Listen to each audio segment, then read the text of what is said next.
Namigay naman ng 13 Operation Management Equipment ang National Irrigation Administration sa Bicol Region. Ito ay sa ilalim ng direktiba ni Pangulong Ferdinand R. Marcos Jr.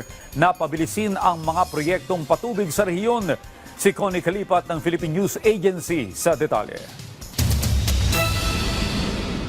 Inihahanda na ng National Irrigation Administration Bicol ang pamamahagi ng 13 operation and management equipment at sasakyan sa iba't ibang irrigation management offices sa rehiyon bilang bahagi ng inisyatiba para sa tag-ulan. Sa panayam kay NIA General Manager Engineer Gaudencio de Vera, sinabi niya na ang pamamahagi ng mga bagong sasakyan at heavy equipment ay naaayon sa direktiba ni Pangulong Ferdinand R. Marcos Jr.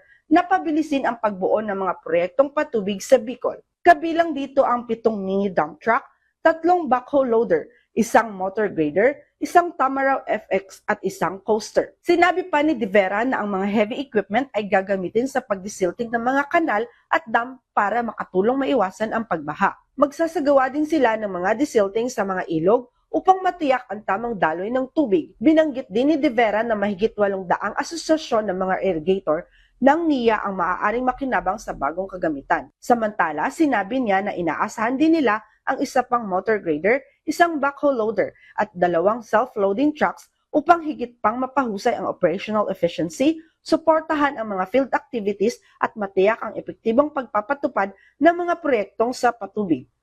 Mula sa Philippine News Agency, Connie Kalipay para sa Pambansang TV sa Bagong Pilipinas.